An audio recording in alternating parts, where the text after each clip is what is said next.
नमस्कार दोस्तों, स्वागत है आप सभी का सिविल एस्पिरेंट प्लस के इस प्लेटफॉर्म पे। और हम पढ़ रहे हैं एथिक्स। और एथिक्स में हमने अभी तक क्या कवर कर लिया? हमने कवर कर लिया एथिक्स की एथिक्स की यूनिट नंबर 1। इसमें हमने जान लिया नीति शास्त्र क्या है, नीति शास्त्र और नैतिकता के मध्य अंतर। उसके बाद नीति शास्त्र के सार तत्व, नीति शास्त्र का मतलब नीति शास्त्र का हमने पूरा विस्तार देख लिया। और अब हमारी चल रही है यूनिट 2, जिसमें हमने शुरू किया था एटीट्यूड यानी कि अभिव्यक्ति। और हमने उसकी एक क्लास ले रखी जो अभी यूट्यूब पर अपलोड है, और आज हम दूसरी क्लास करने जा रहे हैं। ठीक है, स्वागत है आप सभी का। चलिए शुरू करते हैं आज की क्लास। और हाँ, यूपी पीसीएस 2026 का जिसने भी तैयारी कर रखी है वो फॉर्म भर दीजिए, नोटिफिकेशन आ चुकी है। सॉरी मैं आपको अपडेट नहीं दे पाया, मेरे कुछ स्वास्थ्य कारणों के कारण मैंने कल की भी क्लास नहीं ली थी और परसों की भी क्लास मिस हो गई थी। तो ठीक है, आज फ्रेश मूड से चालू करते हैं। तो हमने अभी तक पढ़ लिया था अभिव्यक्ति क्या है, उसके कारक और अन्य आयाम देखे। आज शुरू करते हैं अभिव्यक्ति की संरचना क्या है। यहाँ से अभिव्यक्ति यानी कि इंग्लिश में इसको कहते हैं एटीट्यूड संरचना की संरचना।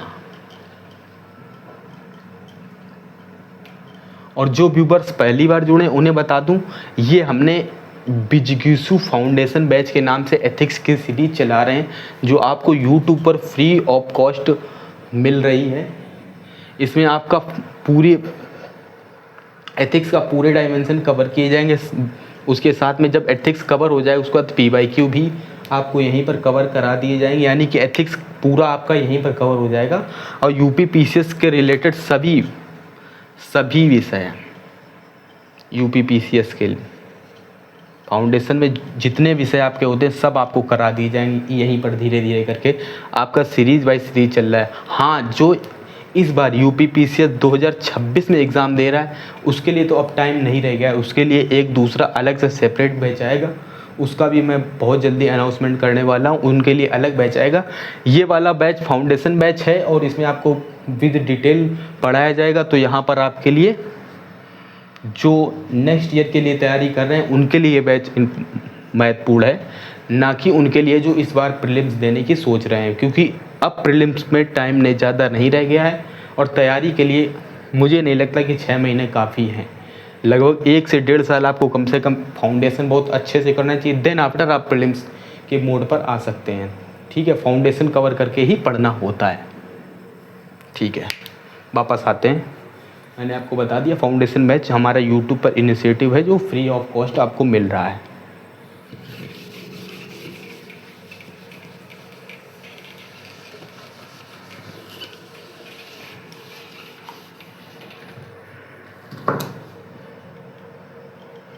अभी हम पढ़ने जा रहे हैं एटीट्यूड यानी अभिव्यक्ति की संरचना क्या है। तो अभिव्यक्ति की संरचना को 3 भागों में बांट सकते हैं। एक संरचना भावनात्मक पक्ष, दूसरा संज्ञानात्मक पक्ष और चौथा हम बांट सकते हैं व्यवहारात्मक पक्ष। पहला क्या था? भावनात्मक पक्ष। भावनात्मक पक्ष। वहीं दूसरा हम जो भाग हमने बांटा है वो बांटा है संज्ञानात्मक पक्ष। संज्ञानात्मक पक्ष। और जो तीसरा हमने बांटा है उसको बांटा व्यवहारात्मक पक्ष। अभिव्यक्ति की संरचना में इन 3 पक्षों का महत्वपूर्ण योगदान है। इन 3 संरचना से अभिव्यक्ति, ठीक है। भावनात्मक पक्ष अभिव्यक्ति की संरचना हम देख रहे हैं, उनमें देख रहे हैं कौन कौन से पक्ष में हैं। तो भावनात्मक पक्ष है, संज्ञानात्मक पक्ष है और व्यवहारात्मक पक्ष है। ये भावनात्मक पक्ष क्या है? आप भावना क्या होती है? भावना को क्या आप छू सकते हैं? भावना को केवल आप महसूस कर सकते हैं, यानी कि एहसास कर सकते हैं। एहसास। वहीं संज्ञान क्या है? सॉरी मैं आपको टंजेबल उन शब्दों में ले गया। भावना क्या है? इसको एहसास किया जा सकता। और संज्ञान क्या है? संज्ञान है विचार और विश्वास। विचार या विश्वास। वही व्यवहार क्या है? क्रिया या व्यवहार।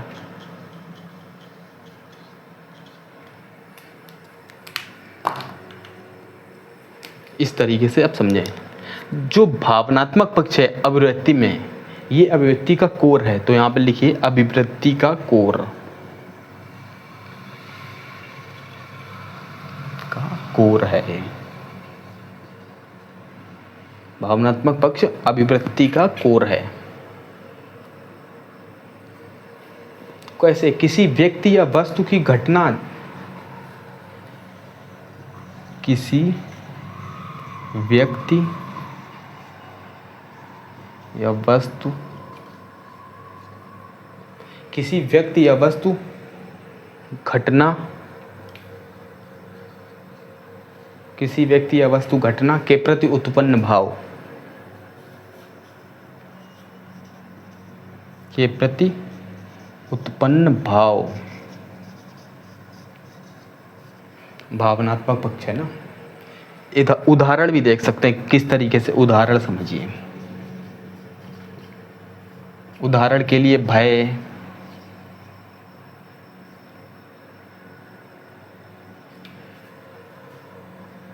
भय, घृणा, क्रोध, भय, घृणा, क्रोध, सहानुभूति,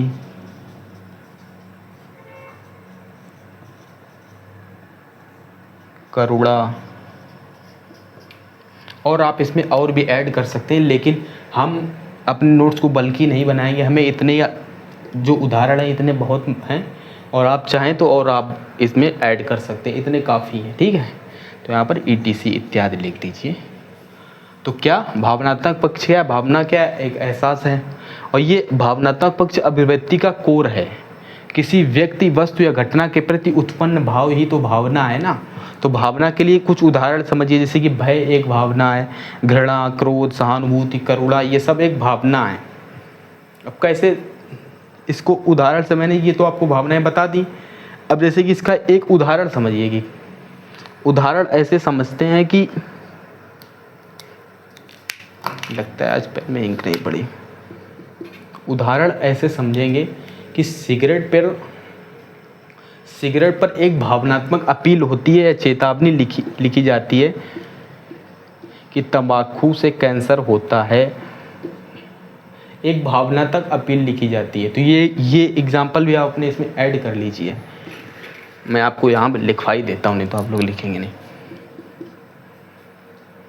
भावनात्मक पक्ष को जागृत करने के, आपकी अभिव्यक्ति को परिवर्तित करने के लिए क्या करते हैं?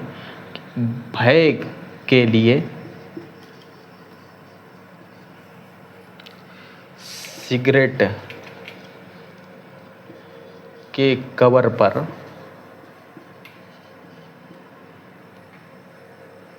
भय के कारण सिगरेट के कवर पर चेतावनी भरी अपील।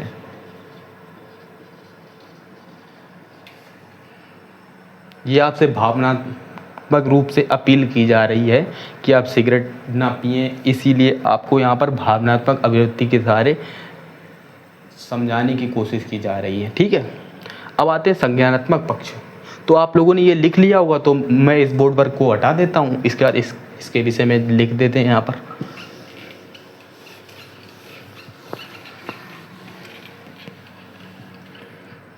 तो संज्ञानात्मक पक्ष को देखते हैं। संज्ञानात्मक पक्ष क्या है? विचार क्या है? विचार है जानना, कुछ किसी को जानना, किसी विषय वस्तु के बारे में जानना विचार है। परिकल्पना करना, परिकल्पना ना करना, मान्यता देना,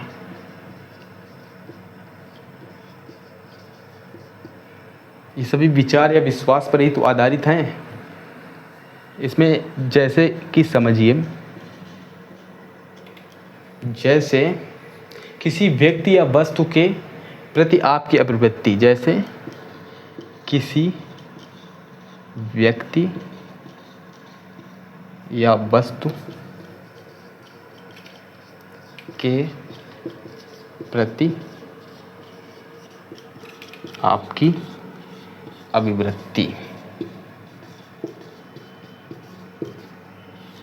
किसी व्यक्ति या वस्तु के प्रति आपकी अभिवृत्ति, यानी कि आप किसी व्यक्ति के विषय में क्या जानना जानते हैं, आप उसको क्या मान्यता देते हैं। मान लीजिए आपका दोस्त है, आप उसको किस तरीके की मान्यता देते हैं।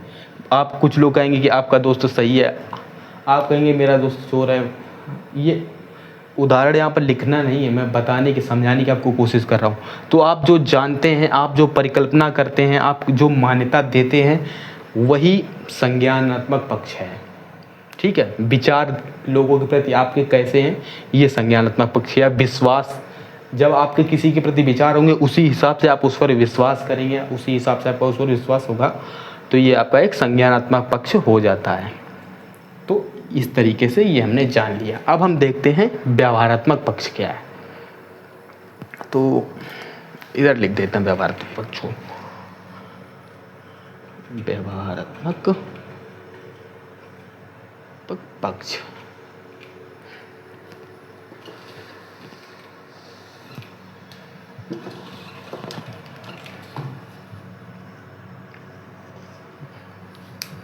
एक मिनट मुझे दीजिए।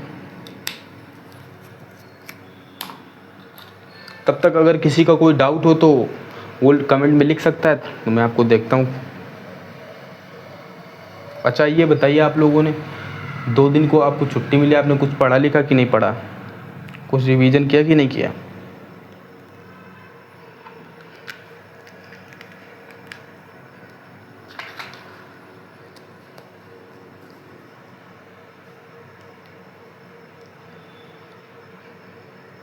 कितने ईमानदार हैं आप लोग, और कितने बेशर्मी से कह रहे हैं कि कुछ नहीं पढ़ा। चलिए कोई बात नहीं।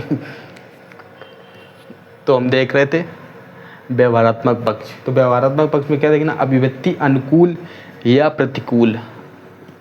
व्यवहारात्मक पक्ष क्या होता है, अभिव्यक्ति अनुकूल या प्रतिकूल। व्यवहारात्मक पक्ष में क्या, व्यक्ति अनुकूल या अनुकूल प्रतिक्रिया करने,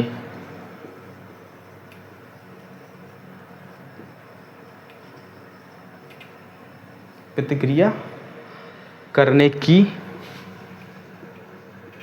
मानसिक अभिवृत्ति, अनुकूल या प्रतिकूल प्रतिक्रिया करने की मानसिक प्रक्रिया है।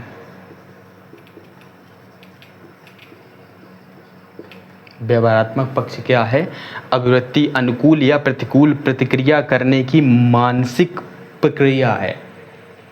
उदाहरण के लिए, उदाहरण जैसे आप इसको ऐसे समझिए, जैसे कि एक दूसरे के प्रति व्यवहार, एक दूसरे के प्रति व्यवहार, इसको इस तरीके से समझा जा सकता है। एक दूसरे के प्रति व्यक्ति कैसा व्यवहार करता है, वो व्यवहारात्मक पक्ष है। मान लीजिए कि आपका दोस्त है, वो आपको कॉल करके बुलाता है, तो आप तुरंत वहाँ पर जाएंगे, उसकी मदद करेंगे। उस मदद नहीं करेंगे तो अगर आप वो घूमने के लिए बुलाएगा तो भी आप जाएंगे, अगर आप उसको रिस्पॉन्स देते हैं। वहीं यदि आपका कोई प्रतिकूल व्यक्ति होगा तो वो आपको कॉल करेगा तो आप चाहेंगे कि उसकी कॉल रिसीव ना की जाए। ये आपका व्यवहारात्मक पक्ष के उदाहरण समझ सकते हैं। हालांकि इन उदाहरणों को आप अपने उसमें शामिल नहीं करेंगे, आपको सिर्फ समझाने के लिए बताया जा रहा है। ठीक, तो हमने जान ली अभिव्यक्ति की संरचना। अब हम जानते हैं अभिव्यक्ति के कार्य क्या है।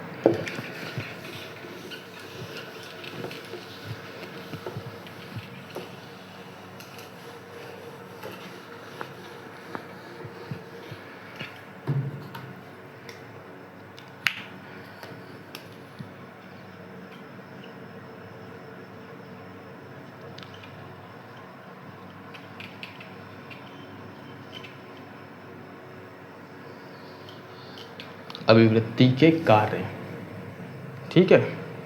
तो अभिव्यक्ति के कार्यों को 5 से 6 तरीकों में बांटा जा सकता है। मान लीजिए एक बांट दीजिए आप उपयोगितावादी कार्य क्या, दूसरा आप ज्ञानात्मक कार्य में बांट सकते हैं, तीसरा आप रूढ़िबद्धता में बांट दीजिए, चौथा आप अहम जो आपका अहम होता है अहम रक्षात्मक कार्य में बांट सकते हैं, वहीं मूल्य अभिव्यंजक कार्यों में बांट सकते हैं। इस तरीके से 5 से 6 कार्य अभिव्यक्ति के बांटे जा सकते हैं।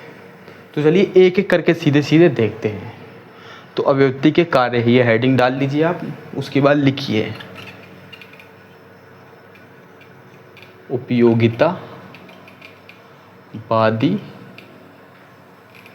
उपयोगितावादी या साधनात्मक कार्य।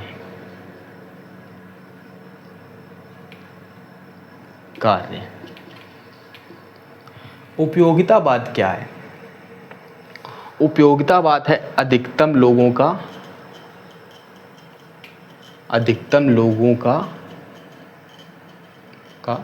अधिकतम सुख।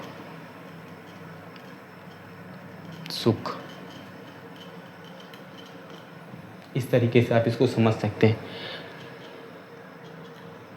उपयोगितावाद अधिकतम लोगों का अधिकतम सुख।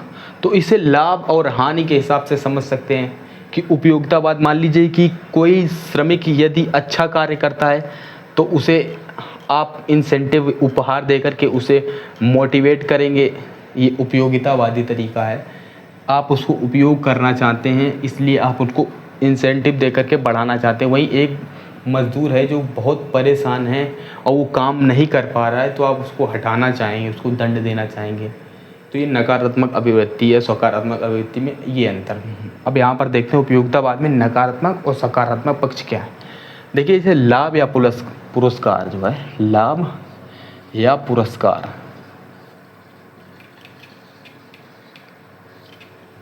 जो लाभ या पुरस्कार जो है ये सकारात्मक पक्ष है। क्यों सकारात्मक पक्ष है? एक व्यक्ति को जो कार्य करता है तो उसको उस कार्य के बदले कुछ अच्छे उपहार दिए जा रहे हैं, मतलब उसको बढ़ावा दिया जा रहा है, उसके इंसेंटिव मिल रहे हैं। तो इससे क्या होता है? कार्य की दक्षता बढ़ती है, व्यक्ति कार्य के प्रति और ज़्यादा फोकस होने लगता है। तो लाभ या पुरस्कार एक सकारात्मक अभिवृत्ति है, सकारात्मक अभिवृत्ति है।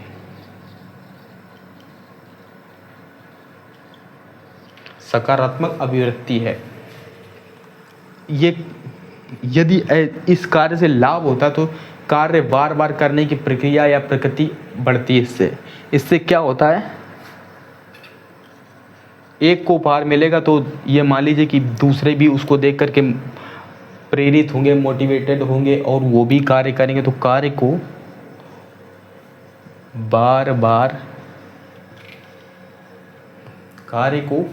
बार बार करने की प्रक्रिया या प्रवृत्ति, करने की प्रक्रिया या प्रकृति।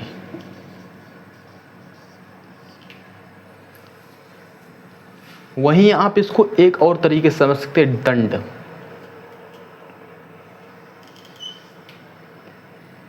उपयोगितावाद के जनक को भी आप जानेंगे, अभी हम जब आगे पढ़ेंगे तो बेंथम को देखेंगे। ये सब हमको थिंकर्स में पढ़ना है, उपयोगितावाद और भी ना जितनी भी बड़ी बड़ी विचारधाराएं वो सब हम जब विचारक पढ़ेंगे उनमें सब हम वहीं पर देख लेंगे। तो अभी आप इस बात से टेंशन मत लीजिए कि मैंने आपको उपयोगितावाद डिटेल नहीं बताने की कोशिश की, ठीक है। वो सब वहाँ पर हम अच्छे से पढ़ेंगे। यहाँ हम उतना देख रहे हैं जितना इस टॉपिक के रेफरेंस में आपको समझ में आना चाहिए, ठीक है, उतना देख करके चल रहे हैं। वैसे मैं बता दूं उपयोगितावाद क्या है। उपयोगितावाद मैंने बताया ना, अधिकतम लोगों का अधिकतम सुख, यानी कि अधिकतमीकरण की बात करता है। यानी कि ये किसकी बात करता है? ये बहुमत की बात करता है। इसका पॉजिटिव आयाम है ये कि मैक्सिमम लोगों की बात करते हैं, यानी कि ये डेमोक्रेटिक लोग, सॉरी मैं डेमोक्रेटिक गलत बोल गया, ये बात करने की कुछ, मान लीजिए एक एग्जांपल समझते हैं। किसी चीज़ के लिए वोटिंग हो रही हो और वहाँ पर 51% एक तरफ हूँ और 49% एक तरफ हूँ, तो अब आप बताइए किसको रिजल्ट मिलेगा, कौन विजयी होगा? ये, क्योंकि यहाँ पर मैक्सिमम नंबर है। यही उपयोगितावाद है, यानी कि जहाँ पर मैक्सिमम चीज़ें होंगी उसको उपयोगितावाद माना जाएगा। यानी ये साधनात्मक कार्य, साधन मत कार्य होने चाहिए। इस तरीके से कार्य समझिए इसको।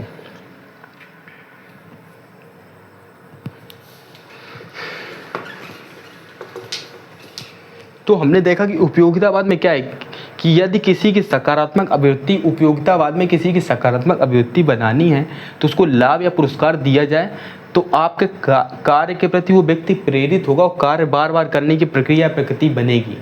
यानी कि ये सकारात्मक अभिवृत्ति। वहीं नकारात्मक अभिवृत्ति के तौर पर क्या देखा जाता है? दंड।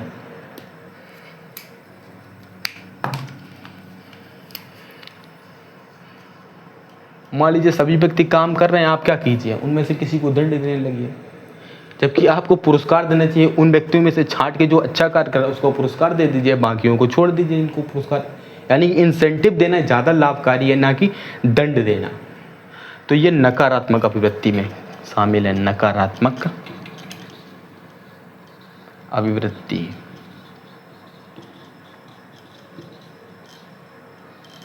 नकारात्मक अभिवृत्ति है ये। यहाँ पर क्या होने लगता है, जब ये दंड मिलने लगते तो व्यक्ति कार्य को टालने की प्रवृत्ति बनने लगती है। क्या? कार्य को टालने की प्रकृति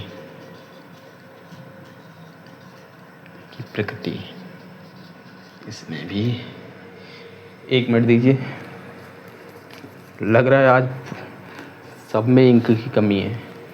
तब तक किसी का कोई डाउट हो तो लिखिए।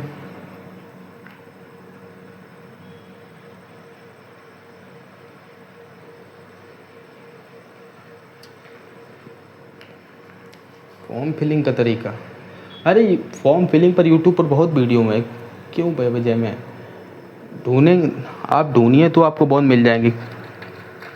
वहाँ पर क्यों अपना समय व्यस्त करना।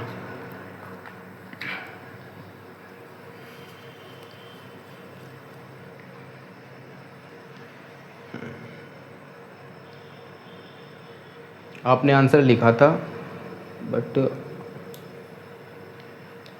आपको प्रॉब्लम हो रही है आंसर लिखने में। चलिए अभी ये टॉपिक होता है, उसके बाद फिर आंसर राइटिंग पर थोड़ा सा डिस्कस करते हैं। पहले इसको हो जाने देते हैं। तो हमने क्या देखा, अभिव्यक्ति को यदि नकारात्मक अभिव्यक्ति कब बन जाती है? किसी भी मैनेजर या सुपरवाइजर के अगेंस्ट में नकारात्मक अभिवृत्ति कब बनती है? जब वो दंड का रूप अपनाने लगता है, तब नेगेटिव अभिवृत्ति मिली। और तब क्या होता है, श्रमिक या कार्य करने वाले व्यक्ति कार्य को टालने की प्रकृति का यूज करने, प्रवृत्ति अपनाने लगते हैं। ये बहुत नेगेटिव अभिवृत्ति बनाता है दंड। जबकि लाभ या पुरस्कार सकारात्मक अभिवृत्ति बनाता है, मोटिवेशन व्यक्ति के अंदर जाके सकता है। और अब आप देखते हैं दूसरा, ये तो हमने देख लिया नंबर 1 अभिव्यक्ति के कार्य। दूसरा अभिव्यक्ति का कार्य क्या है? दूसरा अभिव्यक्ति का कार्य ज्ञान का कार्य। 2 ज्ञान कार्य।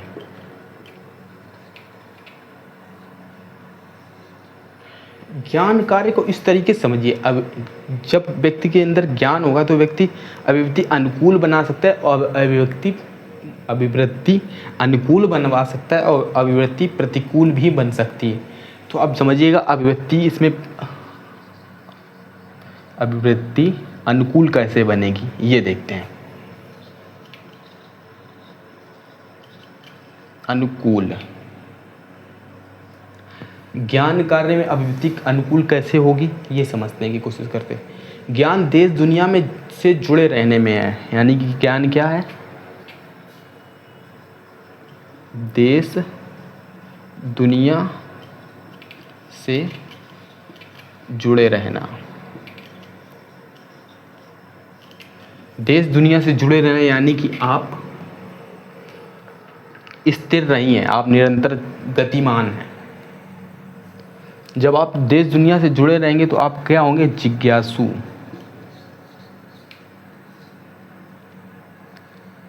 जिज्ञासु होंगे आप, और अनुभव की वृद्धि होगी। जब आप जिज्ञासु होंगे तो आप अन्य चीज़ों को जानने की कोशिश करेंगे तो आपके अनुभव में वृद्धि होगी, अनुभव वृद्धि। वहीं ज्ञान से यदि ज्ञान ना हो तो अभिवृत्ति कैसे प्रतिकूल बन सकती है? अभिवृत्ति प्रतिकूल कैसे बनेगी? प्रतिकूल जब आप दुनिया से दूर हो जाएं तो सीधी सी बात है, आप रूढ़िवादी विचार, यदि आप पर रूढ़िवादी विचार हावी होने लगें, किसी पर रूढ़िवादी विचार हावी होने लगे तो अभिव्यक्ति प्रतिकूल बनेगी। वहीं यदि अभिव्यक्ति अनुकूल बननी है ज्ञान कार्य से, तो देश दुनिया से जुड़े रहना होगा, जिज्ञासु बन। जब देश दुनिया से व्यक्ति जुड़ेगा तो व्यक्ति जिज्ञासु होगा, तो वो और अनुसंधान करेगा, पढ़ेगा, लिखेगा, तो उसके अनुभव में वृद्धि होगी, तो उसकी अभिव्यक्ति अनुकूल हो जाएगी ज्ञान के प्रति। वहीं यहाँ पर अभिव्यक्ति प्रतिकूल हो जाएगी, रूढ़िवादी विचार यदि व्यक्ति की हावी हो जाए तो। ये हमने देख लिया ज्ञानी कार्य के प्रति अभिव्यक्ति। अब देखते हैं अभिव्यक्ति का एक कार्य और देखते हैं, रूढ़िबद्धता या पूर्वानुमान। क्या? रूढ़िबद्धता या पूर्वानुमान।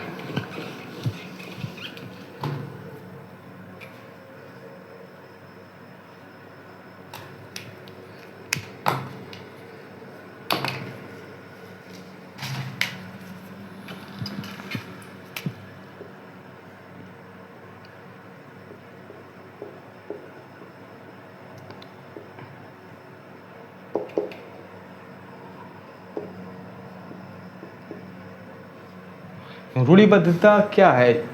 पूर्वानुमान ही तो है रूढ़िबद्धता।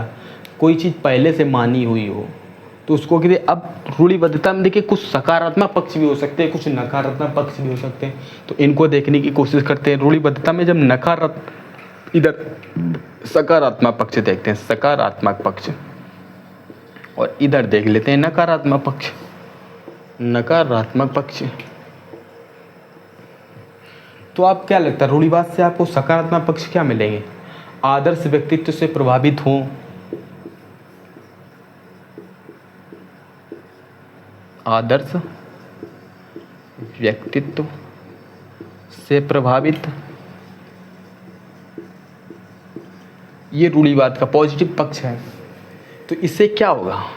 यदि आप आदर्श व्यक्ति से प्रभावित होंगे तो क्या होगा? अभिव्यक्ति या धारणा में बदलाव संभव है। क्या इस पक्ष में क्या है? अभिव्यक्ति या धारणा में बदलाव संभव है। वही नेगेटिव क्या हो सकता है इसका, ये भी देखने को उसके आदर्श व्यक्ति से दूर,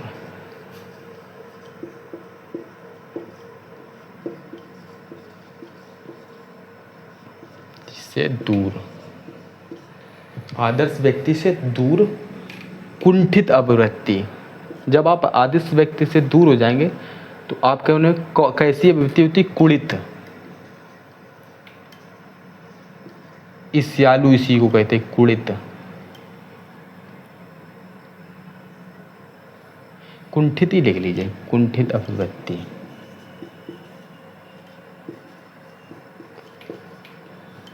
वैसे कुड़ित सही था, कुड़ित लिख देता हूं।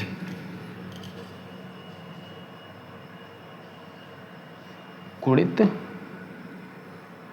अभिव्यक्ति। आदर्श व्यक्ति जब दूर होता है व्यक्ति तो उसके अंदर कुड़ित अभिव्यक्ति होती है, और यहाँ पर जब कुड़ित अभिव्यक्ति होगी तो क्या होगा? अभिव्यक्ति या धारणा में बदलाव असंभव है। क्या? अभिव्यक्ति या धारणा में बदलाव असंभव।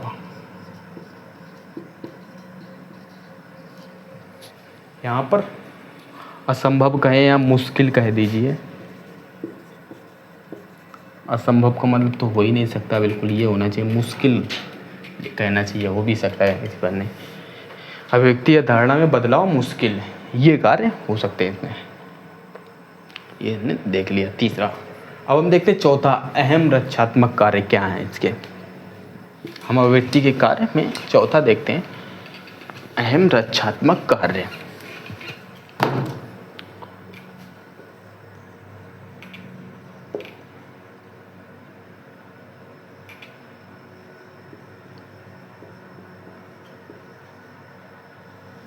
अभिव्यक्ति के अहम रक्षात्मक कार्य।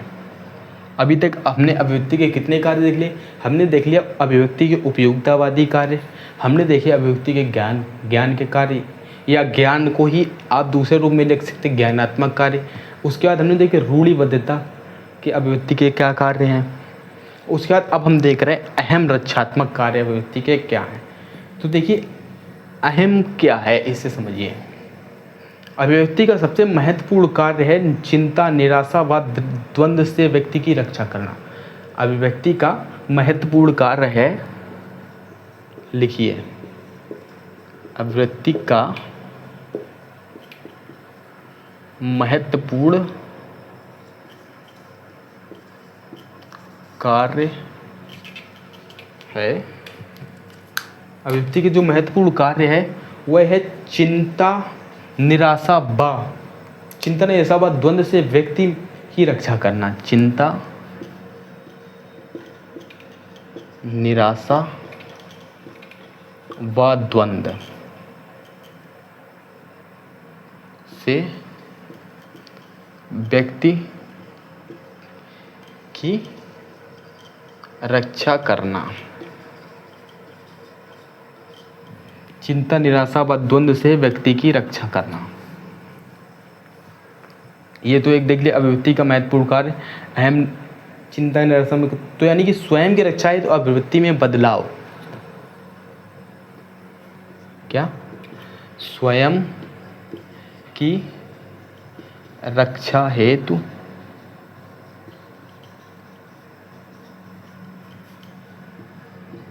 अभिव्यक्ति में बदलाव, स्वयं की रक्षा हेतु अभिव्यक्ति में बदलाव करना चाहिए। वहीं आलोचनात्मक पक्ष को ग्रहण करने की शक्ति विकसित करनी चाहिए। आपका अहम से रक्षा कब होगी? आप यदि अहम को लोकल मतलब ऐसे स्थानीय भाषा में कह देते हैं या आम चलित भाषा में कह देते हैं घमंडी व्यक्ति, तो अहम पर यदि नियंत्रण करना तो क्या होना है? स्वयं की रक्षा हेतु तो अभिव्यक्ति में बदलाव होना चाहिए। वहीं क्या होना चाहिए? आलोचना ग्रहण करने की शक्ति विकसित होनी चाहिए। तो क्या आलोचनात्मक शक्ति ग्रहण, आलोचनात्मक शक्ति ग्रहण विकसित, आलोचनात्मक शक्ति ग्रहण विकसित करनी चाहिए। यदि आप अहम से रक्षा चाहते हैं तो आपको आलोचनात्मक शक्ति जो ग्रहण करनी, मतलब कोई व्यक्ति यदि आपके सामने आलोचना कर रहा है, आपके विचारों की आलोचना कर रहा है, आप किसी विचार के बहुत बड़े अनुयायी हैं और यदि आप उस विचार की आलोचना नहीं सुन पा रहे हैं तो ये आपका बहुत ही नेगेटिव पक्ष है। वहीं यदि आपकी अहम से रक्षा चाहिए तो क्या करेंगे आप? आलोचनात्मक शक्ति को ग्रहण करना, इस चीज़ को आपको विकसित करना होगा। वहीं क्या, भावनात्मक समझ यानी इमोशनल इंटेलिजेंस को मजबूत करना होगा। क्या, भावनात्मक समझ को मजबूत करना। जब आप इमोशनली इंटेलिजेंट होंगे तो आप अहम से अपने आप की रक्षा कर पाएंगे। इसीलिए आपको भावनात्मक समझ को मजबूत करना है। ये तो हमने बता दिए अहम से रक्षा के कार्य किस तरीके से विधि कार्य। 1 मिनट मुझे दीजिए, कुछ इंटरप्शन हो रहा होगा वॉइस में, 1 मिनट बस मुझे दीजिए।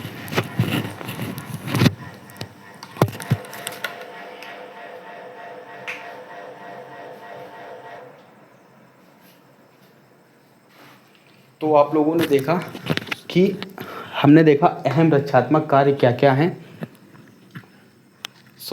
अहम से रक्षात्मक के लिए क्या क्या कार्य करने होंगे। तो देखिए हमने ये देखने पहले तो ये समझा कि अभिव्यक्ति का महत्वपूर्ण कार्य क्या है। निराशा, चिंता व द्वंद्व से व्यक्ति की रक्षा करना है। और अहम से रक्षा कैसे होगी? तो अहम से रक्षा ऐसे कि स्वयं की रक्षा हेतु अपनी अभिव्यक्ति में बदलाव करना होगा। ये नहीं होता कि किसी से अपने विचारों में इतने जड़ हो जाएं कि आप किसी की बात सुनना ना चाहें, या आपके विचार क्या है किसी और के विचार को आप टिकने ही नहीं देंगे। वहीं और किस तरीके से आपकी अहम से रक्षा हो सकती है? आलोचनात्मक शक्ति ग्रहण करना आपको विकसित करना होगा।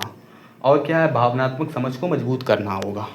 वहीं अब देखते हैं इसके बाद एक और चीज़ है, इन तो 4 तक लिखते, कोई 5वां और देखते हैं।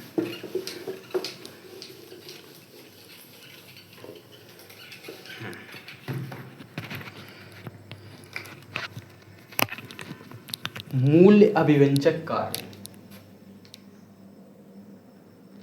मूल्य अभिव्यंजक कार्य, ये हमारा 5वां पॉइंट है। मूल्य अभिव्यंजक कार्य ये क्या है? स्वयं को समझने अभिव्यक्त करने में सहायक है। मूल्य क्या है? स्वयं को समझने और अभिव्यक्त करने में सहायक, स्वयं को समझने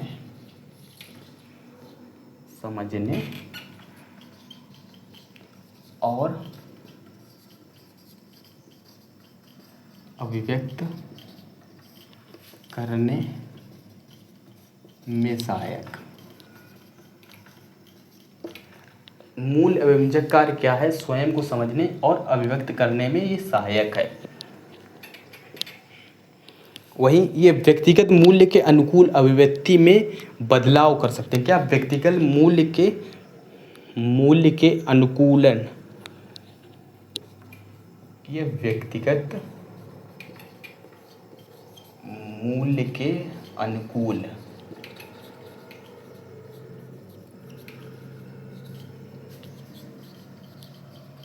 अभिव्यक्ति में बदलाव कर सकते हैं। ये है हमारा मूल अभिव्यंजक कार्य अभिव्यक्ति के। इतने कार्य काफ़ी हैं।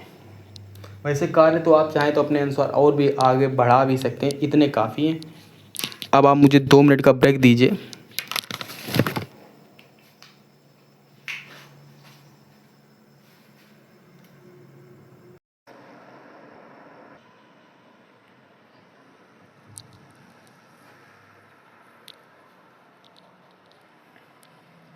हमने देख लिया अभी अभिव्यक्ति के कार्य क्या हैं, और हम देखते हैं अभिव्यक्ति का विकास व निर्माण। इससे पहले जो आप लोगों का डाउट था अभी कुछ देर पहले आंसर राइटिंग को लेकर के, उसको क्लियर करते हैं। Answer writing, answer writing problem क्या आती है इसे समझिए। स्टूडेंट किस स्टेज पर आकर के अटक जाता है? देखिए स्टूडेंट क्या करता है, स्टूडेंट को जब किताबें खरीदने होती ना, आप समझिएगा, आप इसको फन में ले रहे होंगे पर ऐसे समझिएगा, जब बुक खरीदनी होंगी ना तो यहाँ पर वो बहुत मोटिवेशन में, बहुत ज़्यादा सब कुछ पढ़ डालूंगा, आई एम अ बॉस, इस सिचुएशन में है। ठीक है, किताबें आने के बाद में क्या हुआ, हो सकता है उन किताबों को कभी देखे ही ना। अब वो क्या करेगा? अब यहाँ पर आती प्रॉब्लम क्या होती, यहाँ पर आना तो वो क्लास करने लगा, कुछ पेड में चले जाएंगे और कुछ यूट्यूब पर,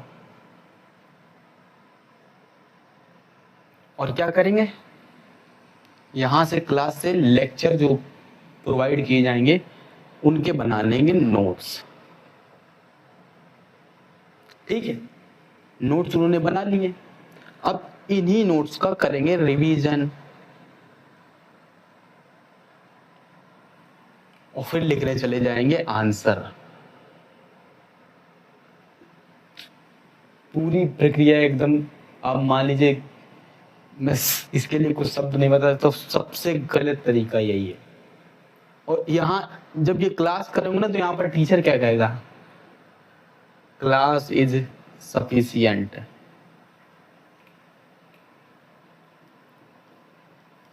ठीक है, कुछ टीचर होंगे जो कहेंगे class and notes are sufficient.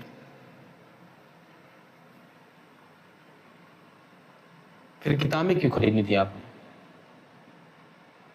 Maximum student का यही है, यही हाल है कि वो किताबें तो खरीद लेंगे पर इसको पढ़ेंगे है ही नहीं, और क्या करेंगे, क्लास करेंगे और डायरेक्ट आंसर पर चले जाएंगे। क्लास की नहीं कि आंसर पर शिफ्ट हो जाना है तुरंत। समस्या मैं आपको बता रहा हूँ यहाँ पर,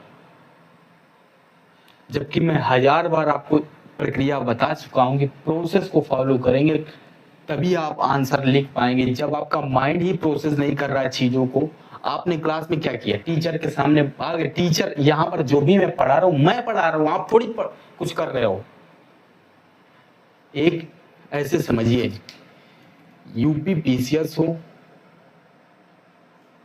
या यूपीएससी हो, इन दोनों को स्टूडेंट कैसे चाहिए? वो स्टूडेंट चाहिए जो प्रखर वक्ता हो, प्रखर वक्ता। और प्रखर वक्ता कौन हो सकता है आप बताइए? प्रखर वक्ता वही हो सकता है जिसको हर चीज के बारे में पता हो और वो तुरंत एक्सप्लेन कर सके। एक्सप्लेन करने वाला हो तुरंत, जिस चीज के बारे में पूछा जाए कम मिनिमम टू मिनिमम उसके बारे में, किसी भी चीज के बारे में बेसिक तो उसको पता ही होना चाहिए। होना चाहिए नहीं होना चाहिए? और बेसिक के लिए क्या आपको रेफरेंस बुक पढ़नी चाहिए कि नहीं पढ़नी चाहिए? हाँ, यदि कुछ लोग रेफरेंस बुक भी, मान लीजिए उन्होंने क्या किया, क्लास ली, क्लास अपनी अंडरस्टैंडिंग के लिए क्लास कर ली, देन आफ्टर वो गए रेफरेंस बुक उन्होंने पढ़ी और अपने बहुत अच्छे नोट्स बना लिए, देन आफ्टर वो नहीं लिख पा रहे तो उनकी एक दूसरी समस्या, उनकी क्या समस्या, उनकी मैं समस्या बताता हूँ ये आपको।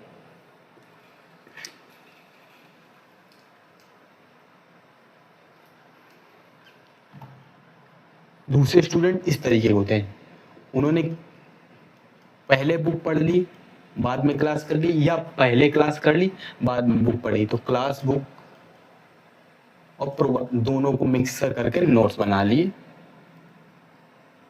और फिर वो यहाँ पर लिखने की कोशिश कर रहे हैं पर उनका बैकग्राउंड नहीं बन पा रहा, वो लिख नहीं पा रहे। तो जो इस तरीके के स्टूडेंट है, इस कैटेगरी के स्टूडेंट है, उनको लिखने की प्रॉब्लम, तो वो कुछ भी बेसिक से लिखना शुरू कर सकते हैं। मान लीजिए मैंने आपको अभी तक 2 क्वेश्चन दिए हैं तो उनके आंसर बहुत ही बेसिक क्वेश्चन है। यूपी पीसीएस और यूपीएससी में बहुत बड़ा अंतर है। यूपी पीसीएस बहुत आसान है, देखा जाए तो बहुत आसान एग्जाम है ये यूपीएससी के मुकाबले में, तो इसलिए आप कोशिश, यहाँ पर आंसर लिखना बहुत आसान भी है। आपको क्या करना है, मान लीजिए आपसे कोई भी पूछा जाए, सबसे पहले आप डेफिनेशन से शुरू कर सकते हैं। सबसे अच्छा तरीका डेफिनेशन, सबसे सरल और बेसिक तरीका यही है। उसके बाद आप डेफिनेशन नहीं, आप और अगर आप डायमेंशन ऐड करना चाहें तो आप कोड से शुरू कर सकते हैं। किसी चीज का रेफरेंस दे सकते हैं अकॉर्डिंग टू, यानी कि मान लीजिए कि रूसो के अनुसार, अरस्तु के अनुसार, इस तरीके से कुछ थिंकर का रेफरेंस दे सकते हैं। यानी कि क्या, थिंकर के रेफरेंस से स्टार्ट कर सकते हैं, थिंकर से रेफरेंस से स्टार्ट कर सकते हैं। तरीका वही है। 200 शब्दों में पूछा जा रहा हो, 125 शब्द में पूछे जा रहे हैं। लॉन्ग आंसर 125 200 शब्दों में और शॉर्ट आंसर 125 शब्दों में। तो इसी तरीके से आप अपने जो भी आप नोट्स बनाते चल रहे हो, नोट्स इस तरीके से बनाते चलिए कि आप एक टॉपिक उठाएं तो उस एक टॉपिक में आपका नोट्स की लिमिट होनी चाहिए कि वो 150 वर्ड से आपका नोट्स एक टॉपिक पर, उससे ज़्यादा नहीं होने चाहिए 150 शब्दों से। ठीक, तो क्या करेंगे आप, और तरीका ये करिए कि अगर आप मान लीजिए नहीं ला पा रहे हैं, यूपीएससी वाली कॉपी नहीं ला पा रहे, तो आप ब्लैंक शीट A4 पेपर का यूज करें। क्या, A4 पेपर का एक रिम ले आइए, 70 GSM या 65 GSM का आराम से आपको मिल जाएगा, 230 से 240 रुपए का एक पेपर ला लीजिए और इसी में नोट्स में बनाइए। और अगर इस तरीके में नोट नहीं बना पाते तो आप किताब में जब भी लाएंगे तो पेज इस तरीके से लाइए, इस तरीके की स्पाइरल वाली नोटबुक लाइए, उनमें आप नोट्स बनाइए, ताकि जब भी आपको इसमें कुछ ऐड करना हो, इसमें से कुछ हटाना हो तो आप आराम से इसमें से नोट्स हटा सकते हैं। इसका ये स्पाइरल हटाएंगे, स्प्रिंग जो लगी होती है तुरंत आप इसमें ऐड कर सकते हैं कुछ भी इसमें। इसलिए कोशिश करेंगे क्या, स्पाइरल नोटबुक में नोट बनाएं, स्पाइरल नोटबुक में नोट्स बनाएं। और यदि कोई डिजिटल नोट करता है तो वो आप अपना डिजिटल नोट पैड वो आप अपने अनुसार जो आपको फ्रेंडली सॉफ्टवेयर लगे आप उसमें बना लीजिए। मैं तो कहूँगा आप कोशिश कीजिए कि आप लेकर के A4 पेपर में नोट्स बनाइए, सबसे आसान तरीका है। आपको एग्जाम देना है, ना कि कोई डिजिटल नोट्स बनाने की कंपनी में शामिल होना, डेटा एंट्री ऑपरेटर या इस तरीके कोई काम नहीं करना। तो कोशिश कीजिए कि पूरी प्रक्रिया फ्री एंड फेयर फॉलो कीजिए, किसी भी तरीके का शॉर्टकट ढूंढने की बिल्कुल कोशिश मत कीजिए। यदि कोई आपको झूठ यूट्यूब पर बोल रहा है कि बिना पढ़े या कम पढ़े यदि यूपी पीसीएस निकल जा रहा है या यूपीएससी जैसे एग्जाम निकल जा रहा है, तो ये मान लीजिए वो आपको बेवकूफ बना रहा है और कुछ नहीं। यूपी पीसीएस, यूपीएससी या कोई भी गवर्नमेंट एग्जाम बिना मेहनत के नहीं निकल सकता। इनका एक ही आंसर है कि मेहनत करो, मेहनत करो और मेहनत करो। हाँ, मैं टीचर का क्या काम, टीचर सिर्फ आपको, आज मैं आपको एक सच्चाई बताता हूँ।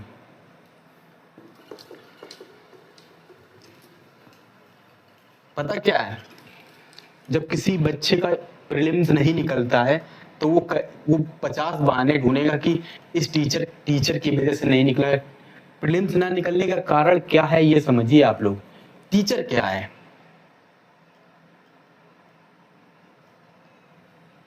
टीचर साध्य है या साधन है? हिंदी मीडियम की सबसे बड़ी खराबी टीचर को साध्य मानना, जबकि टीचर क्या है? टीचर केवल और केवल साधन है और कुछ नहीं। साधन है। कोई टीचर कह रहा है कि वो किसी स्टूडेंट को एग्जाम पास करा देगा, बिल्कुल कराने वाला नहीं है। स्टूडेंट जब तक नहीं पढ़ेगा, स्टूडेंट ही, याद रखिएगा, टीचर सिर्फ साधन है। स्टूडेंट की मेहनत ही स्टूडेंट को एग्जाम निकला सकती है। कोई टीचर, मोटिवेटर या मेंटोर आपको कतई आपका एग्जाम नहीं निकलवा सकता। वो आपको पुश कर सकता है एग्जाम की ओर, मोटिवेट कर सकता है, बट आपकी मेहनत ही आपका साथ देगी, टीचर साथ नहीं देने वाला है। एग्जाम हॉल में आप खुद जाएंगे, इसलिए अपने पोटेंशियल को इस हिसाब से इतना डेवलप कर लीजिए कि आप कोई भी क्वेश्चन आपके सामने आ जाए, बिल्कुल डरेंगे नहीं। ये बिल्कुल सच्चाई है, आप लोगों समझ लीजिए। प्रीलिम्स ना निकलने के कई कारण हैं, इस पर भी एक अलग से वीडियो बनाया जा सकता है कि प्रीलिम्स क्यों नहीं निकलता है। मैंने बताया ना, हिंदी मीडियम की सबसे बड़ी प्रॉब्लम क्या है। आज बात इसी पर ही करते हैं। हिंदी मीडियम की प्रॉब्लम क्या है? आप किसी हिंदी मीडियम के ग्रुप के साथ जुड़ जाइए। तमाम व्हाट्सएप ग्रुप, टेलीग्राम ग्रुप चलते हैं, आप उनमें देखिएगा मैक्सिमम स्टूडेंट क्या कर रहे होंगे। मैक्सिमम स्टूडेंट वहां पर सिर्फ और सिर्फ गफलत की बातें कर रहे होंगे, या वो बातें कर रहे होंगे इधर उधर की कंटेंट की, कि इस कोचिंग के नोट्स ले लिए, उस कोचिंग के नोट्स ले लिए। अरे भाई मेरी बात समझो, कोचिंग के नोट्स या टॉपर्स के नोट्स यदि एग्जाम निकाल देते तो ऐसा करते हैं कि उन सभी कोचिंग के नोट्स आपको दे देते हैं और आप एग्जाम निकाल लीजिए। भाई दुनिया की यदि कोई टॉपर नंबर 1 कोचिंग है और वो कहती है कि हम एग्जाम निकलवा देते हैं, तो ऐसा करते हैं कि उस कोचिंग के नोट्स आपको खरीद कर दे देते हैं और आप एग्जाम निकाल लीजिए। ऐसा नहीं होता, कोचिंग नोट्स आपका एग्जाम नहीं निकलवाता। आपका एग्जाम निकलवाता क्या? आपका पेशेंस, आपकी मेहनत, आपका हार्ड वर्क। समझ रहे हैं? तो आप देखिए हिंदी मीडियम की प्रॉब्लम क्या है। वो अभी भी टीचर और ग्रुप में, मैंने कई बार, इसीलिए मैं ग्रुप बनाता ही नहीं हूँ बिल्कुल भी हिंदी मीडियम किसी भी तरीके से। एक बार मैं बना दिया तो वहां पर लोग आपस में ही झगड़ने लगे, इसलिए मैं बहुत ग्रुप से तो दूर ही रहता हूँ। यहाँ क्या होता है हिंदी मीडियम में, पहले तो इधर उधर के नोट्स जमा होते हैं, बच्चे क्या करते हैं, पीडीएफ जमा करना शुरू किया। पीडीएफ में पूरे फाइल फोल्डर डिवाइस के भरे पड़े हैं और पीडीएफ से होने वाला कुछ है नहीं। तो पीडीएफ सबसे बड़ा प्रॉब्लम ये है कि पीडीएफ का बंडल बना जा रहा है पर उसको कोई ओपन करके देखने वाला नहीं, कोई देखता ही नहीं, मोबाइल भरा हुआ, स्पेस भरा जा रहा है। दूसरी चीज मैंने देखी हिंदी मीडियम की, टीचरों पर फोकस करना है कि ये टीचर बहुत अच्छे हैं। अरे टीचर अच्छे होंगे तो हमें क्या फायदा? हमें टीचर से ज्यादा इस चीज को देखना है कि हमारा क्या फायदा। हमारा तो, हमें सिर्फ इस टीचर का एक सब्जेक्ट है, इस सब्जेक्ट को पढ़िए और खत्म कीजिए। दूसरी क्या, किसी एक सब्जेक्ट से दिल लगी। यदि कोई पॉलिटी है तो वो पॉलिटी का ही दीवाना हो गया, पॉलिटी का दीवाना। बाकी सब्जेक्ट सब छोड़ दिया, ओ माय गॉड, सब पॉलिटी के केस सब रट डाले। पॉलिटी से क्वेश्चन कितने आने हैं। समझदारी के साथ काम करना है, ना कि ये नहीं कि आप किसी भी चीज में भक्ति की तरह लग जाएं। तो समझिएगा, किसी भी चीज को सिर्फ साधन मानिए, साध्य मानकर मत चलिएगा। साध्य केवल आपकी मेहनत है, बाकी सब साधन है।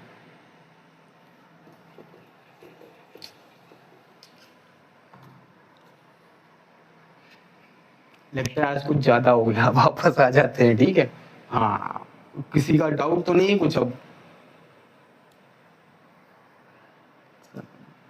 अरे डांटा नहीं है भाई आप लोग, मैंने आपको कहाँ डांटा? किसी का नाम लेके नहीं। हाँ, किसी को नहीं डांटा है, कोई भी बुरा नहीं मानेगा इस बात को। मोटिवेशन बनाइए आप अपने इस चीज को। हाँ हाँ हाँ, शुरू करें? डाउट है किसी को कुछ? आंसर ईमेल आईडी आपको नहीं, डिस्क्रिप्शन में जाइए, आपको वहां मिल जाएगी। नहीं मिल रही? ओके ओके ओके, तो फिर क्या किया जाए? एक काम करता हूँ, मैं टेलीग्राम में टैग कर दूंगा ईमेल आईडी को, आप लोग वहीं जाकर ज्वाइन कीजिए, वहीं आंसर लिखिए और टेलीग्राम पर भेजिए, आपको इवेलुएट करके वापस आंसर इवेलुएट करके आपको भेज दिया जाएगा, ठीक है? शुरू करते हैं, नहीं तो आज फिर क्लास छूट जाएगी या लंबी हो जाएगी।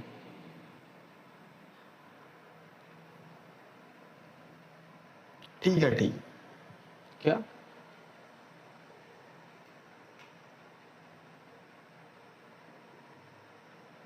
अच्छा ठीक है, इस पर अलग से बात कर लेते हैं, ठीक है? आप तो व्हाट्सएप ग्रुप में हैं, आप वहीं वहीं डीएम कीजिए मुझे। ठीक है, ठीक। अभिव्यक्ति का विकास या निर्माण कैसे होगा? अभिव्यक्ति का विकास कैसे होता है ये समझते हैं। अभिवृत्ति का विकास में कैसे होता है? मान लीजिए परिवार से अभिवृत्ति का विकास होता है,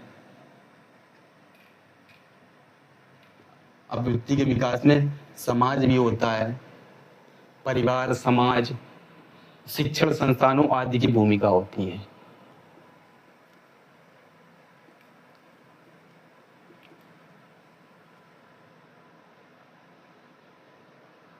शिक्षण संस्थानों आदि की भूमिका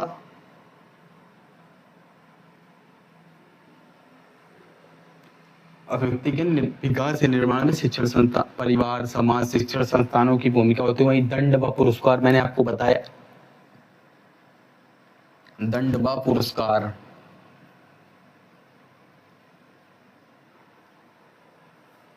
मैंने आपको उदाहरण बताया था, मान लीजिए एक कंपनी है ए, इसमें 10 एम्प्लॉय काम करते हैं, वहीं कंपनी बी है, इसमें भी 10 एम्प्लॉय कार्य करते हैं।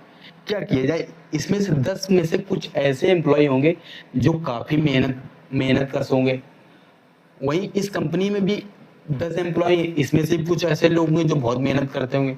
यहाँ क्या किया जाता है, 10 में से एक या 2 एम्प्लॉय को छांट करके उनको कुछ इनिशिएटिव दिया जाता है, यानी कि पुरस्कार दिया जाता है, पुरस्कार दिया जाता है। इससे क्या होता है? इससे बाकी लोगों को इस चीज का मोटिवेशन मिलता है कि अगर वो अच्छा काम करते हैं तो उन्हें भी नेक्स्ट टाइम इंसेंटिव मिल सकते हैं, पुरस्कार मिल सकते हैं। तो यहाँ पर कंपनियां, सब लोग, क्या होता है, इससे दक्षता बढ़ती है, साथ में लोग पार्टनरशिप या भागीदारी के लिए भी आगे आते हैं।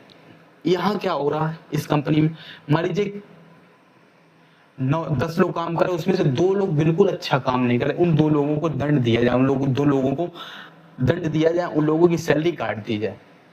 इससे क्या हो रहा? इससे कंपनी के मालिक के पे नेगेटिव इमेज बन रही। नेगेटिव इमेज कैसी बन रही? 2 लोगों की सैलरी कटी तो ये 8 लोगों के मन में नेगेटिव इमेज बनी कि हम लोग काम कर रहे हैं, यदि मान लो हमसे कभी कोई चूक हो जाती तो हमारी भी सैलरी कट सकती है, यानी कि इस मामले में हमारी नेगेटिव इमेज बन रही है दंड से।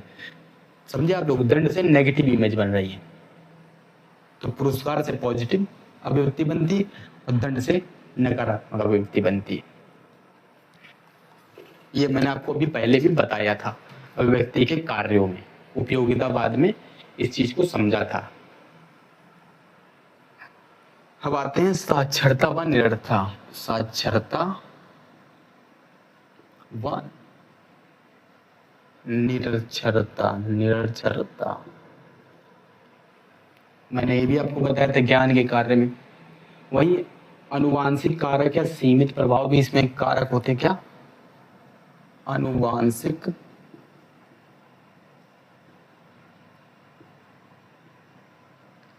कारक, सीमित प्रभाव।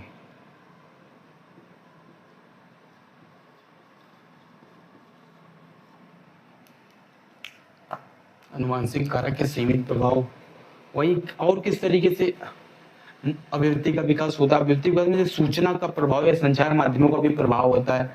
मान लीजिए मीडिया चैनल्स मान लीजिए किसी एक प्रोपेगेंडा को बढ़ाने लगे, या फिल्म जगत किसी एक प्रोपेगेंडा को बढ़ाने लगे, या नेता क्या है, नेता सरकार और जनता के बीच का संचार माध्यम है ना नेता। यदि वो किसी चीज को प्रोपोगेट करने लगे तो क्या है, वो प्रभावित कर रहा है लोगों को, तथ्यों को। इसी तरीके से क्या है, सूचना का प्रभाव, ना का प्रभाव या संचार माध्यम, संचार माध्यम, समझ रहे हैं। और क्या, मित्र समूह, आपके दोस्त भी आपकी अभिव्यक्ति को प्रभावित करते हैं, आपके अभिव्यक्ति विकास में सहायक होते हैं।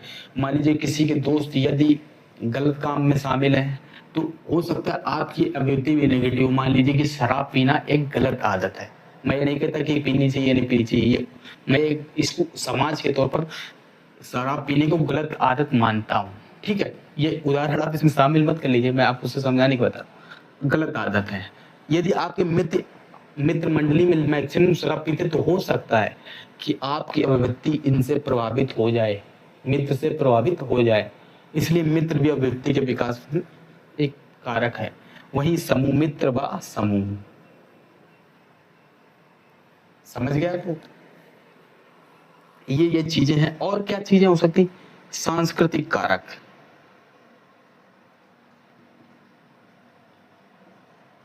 सांस्कृतिक कारक भी इसमें एक महत्वपूर्ण तथ्य फैक्टर है, सांस्कृतिक। तो ये हमने देख लिया अभिव्यक्ति के विकास और निर्माण में इतनी चीजें हो सकती हैं, और भी चीजें इसमें आप शामिल कर सकते हैं, परंतु मेरे हिसाब में आपको इतनी चीजें काफी हैं। बाकी आप किताबें पढ़िए, शामिल कीजिए, कोशिश ये कीजिए कि नोट्स बल्कि न बना लीजिएगा, ठीक है। मैं आपको जो बनवा रहा हूँ बहुत छोटे क्लिप्स में बना रहा हूँ, कीवर्ड आपको छांट के यहाँ पर दिए जा रहे हैं, तो इतने आपके लिए ठीक है। अब देखते हैं इसके बाद हमको क्या देखना है। इसके बाद हम देखें अभिव्यक्ति में बदलाव कैसे हो सकता है, या किस तरीके से अभिव्यक्ति के बदलाव में कौन कौन सी चीजें कारक हैं।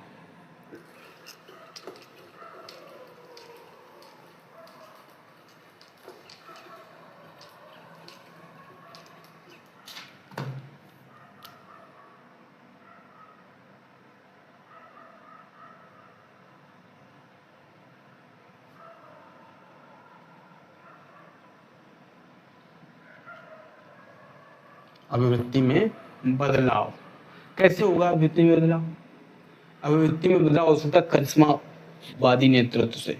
क्या, करिश्मावादी नेतृत्व,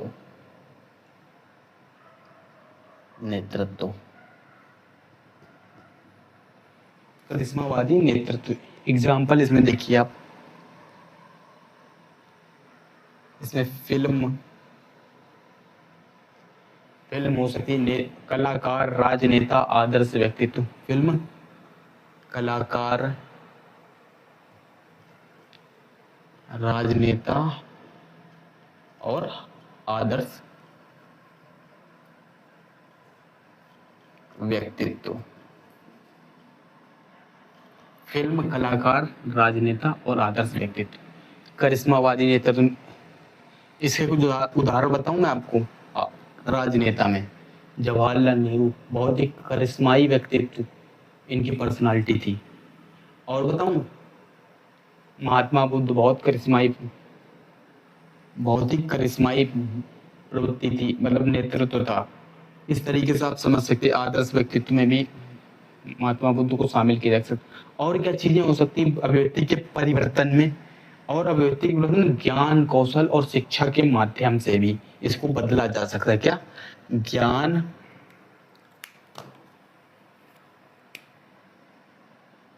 ज्ञान, कौशल और शिक्षा के माध्यम से भी इसको बदला जा सकता है, के माध्यम से इसमें बदलाव संभव है। और इसमें क्या हो सकता है, संदेश व संचार संदेश व संचार का विज्ञापन, विज्ञापन से क्या, संदेश व संचार व विज्ञापन से, संदेश संचार व विज्ञापन से। स्वच्छ भारत अभियान क्या था? क्या किसी नेता के सड़क पर झाड़ू लगा देने से देश साफ हो जाएगा? नहीं, यहाँ पर कोशिश की गई, एक मॉडल पेश करने की कोशिश की कि यदि देश का राजनेता ऐसा कार्य कर सकता तो क्या आप नहीं कर सकते। इस चीज को प्रचारित किया गया ताकि लोगों की ऐसी अभिव्यक्ति बदले, ताकि लोग स्वच्छता की ओर ध्यान अग्रसर कर सकें। इसका सबसे अच्छा उदाहरण हो सकता है स्वच्छ भारत अभियान।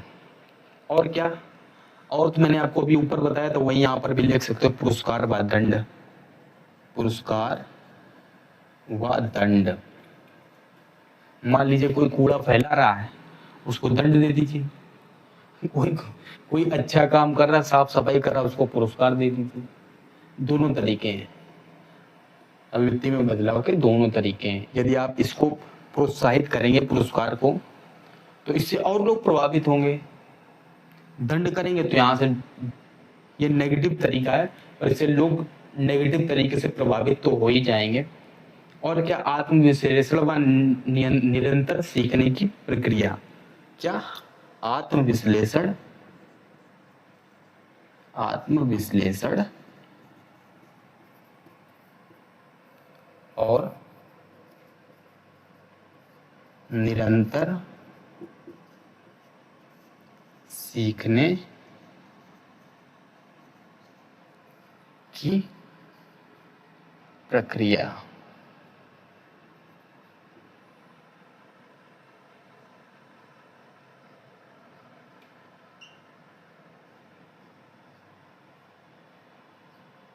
ये हमने आज देख लिया, और अब हम कल क्या करें, अभिव्यक्ति और व्यवहार में कल हम संबंध देखेंगे और आगे बढ़ेंगे। देखेंगे अभिव्यक्ति व्यवहार में क्या संबंध, उसके बाद अभिव्यक्ति के प्रकार देखेंगे, नैतिक अभिव्यक्ति, राजनीतिक अभिव्यक्ति, इन दो प्रकारों को देखेंगे। ठीक है, तो आज की कक्षा यहीं तक आएगी। किसी का कोई डाउट हो तो लिखिए। वैसे किसी का कोई डाउट होगा नहीं, पहले मैंने क्लियर कर दिया है किसी का कोई डाउट नहीं है तो ठीक है फिर। जय हिंद, जय भारत।